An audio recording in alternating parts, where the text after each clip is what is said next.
And so now after using the information that you learned from him, from Dr. Good, from your clinical experience, what in your view is cancer?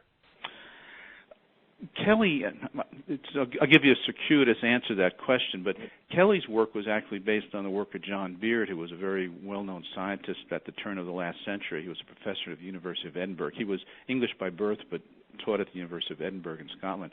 And he was a PhD embryologist who initially wasn't interested in cancer at all, but in the esoteric things of embryology, like the development of sense organs of a parasitic worm and how they formed in the embryo. He eventually got interested in the placenta, which in mammals, of course, is the connection between the growing embryo and the mother's uterus, and that's how we as mammals survive initially as embryos. We get all the nutrients and oxygen we need from the mother's blood supply and get rid of our waste products into the blood supply of the mother. And the placenta is the connection between the growing embryo and the mother, and that's an anchor for the fetus, but as well it's the connection, the life-supporting connection between the embryo and the mother's blood supply. Now, the embryo itself, when it first develops, it develops the trophoblast, which is the initial phase of the placenta, and it's a very invasive tissue. And Beard made the extraordinarily brilliant observation that in its early appearance and behavior, this early placental tissue is very much like a cancer. After all, the purpose of the placenta is to invade into the uterus, is kind of the way a cancer would invade into an organ. And it proliferates, grows very rapidly. It has a very rapid cell division, which Beard recognized. It invades through the underlying uterine tissues to anchor the embryo. And it also produces a very rapid blood supply. Of course, today we use the word angiogenesis, which is the ability of cancer and even normal tissues to produce a new blood supply rapidly. Beard didn't use the word angiogenesis, that's a monitor term, but he realized that the placenta, the early trophoblast, which is the primitive placenta, produces a blood supply very rapidly. That's its whole purpose, to produce a blood supply that connects the growing embryo's blood supply to the mother's.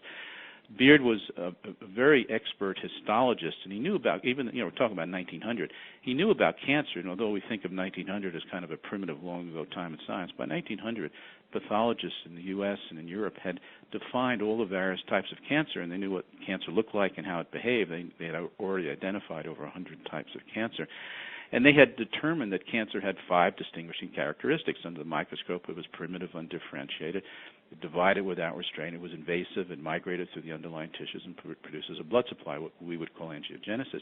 And Beard said, in its appearance and behavior, cancer is exactly like the early trophoblastic/placental tissue. Primitive, undifferentiated, grows rapidly, invades, migrates, and produces a blood supply. But he went a step further to answer your question. He said it's not just the trophoblast, the early placenta, is not just a metaphor for cancer. It not only resembles cancer, it's a good analogy for cancer. He said actually cancer in its very origin is placental, is trophoblastic. And what he meant by that is during embryological development, he had discovered that as the trophoblast, the early placenta, forms, it invades into the uterus, that's true, but it also sends cells into the embryonic body, and as the embryo grows and matures into its final form, a lot of these early placental cells lay scattered throughout the embryonic body where they form nests. And normally those cells will sit there quietly for the duration of our lifespan, but he said under some abnormal signal, infection and inflammation, those nests of trophoblastic cells, a holdover from an embryonic growth, these primitive placental cells that remain in all of us, he claimed, and had the proof to show it, will start dividing as if they were going to form a placenta, but in the wrong place at the wrong time, in the brain or in the lung or in the colon or in the pancreas, and produce a cancer. He said cancer doesn't develop from mature tissues that somehow go berserk and go backwards in time and become primitive and start growing rapidly, unlike normal tissues. He said they develop from these trophoblastic nests of cells that lie scattered throughout our body that through some abnormal signal start dividing. Now that may seem a little obscure and esoteric and going back 100 years, a long time ago.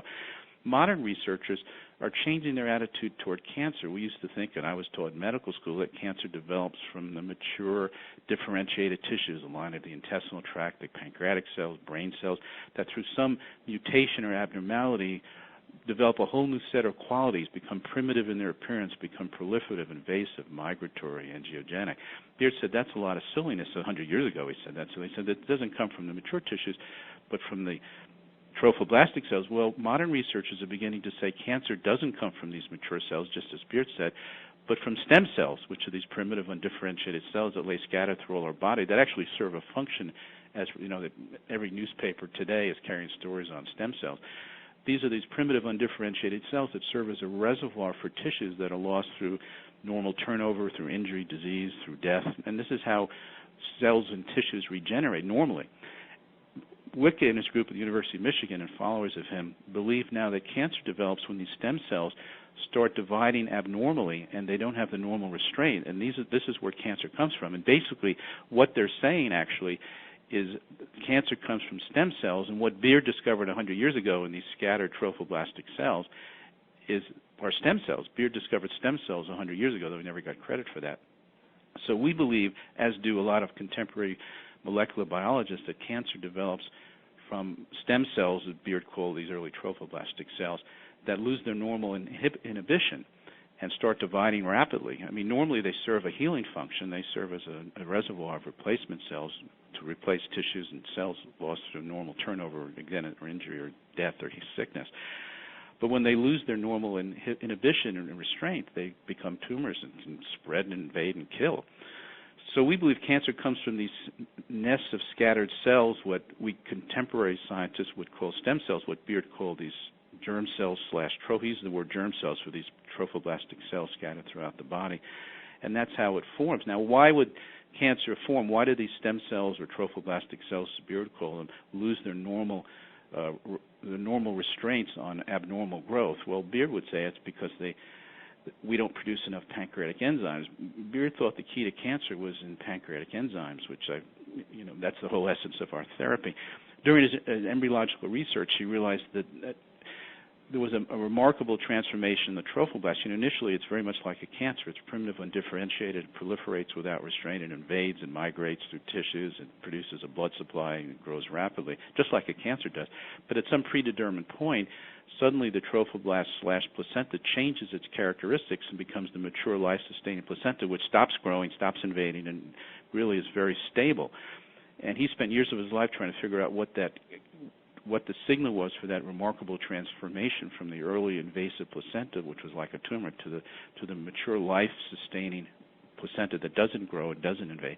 And he realized the very day the placenta changed its character, changed its behavior, was the very day the embryonic pancreas began spewing out pancreatic enzymes.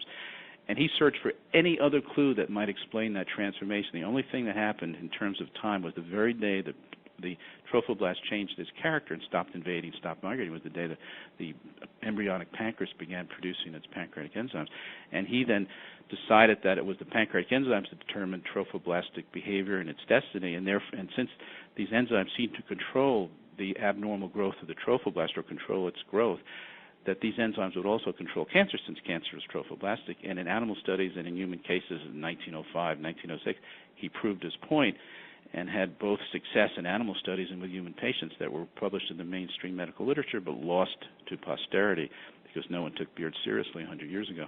So that's the story of where cancer comes from. It comes from these primitive cells that lie in all of us, what we call today stem cells, that through some abnormal signal start dividing uncontrollably and produce tumors that can invade and migrate and produce a new blood supply. And it's just a kind of a perversion of their normal destiny, which is to provide replacement tissues.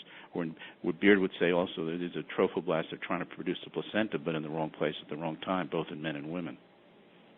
So the embryo produces the pancreatic enzymes. Right, it's the embryo that does it, yeah.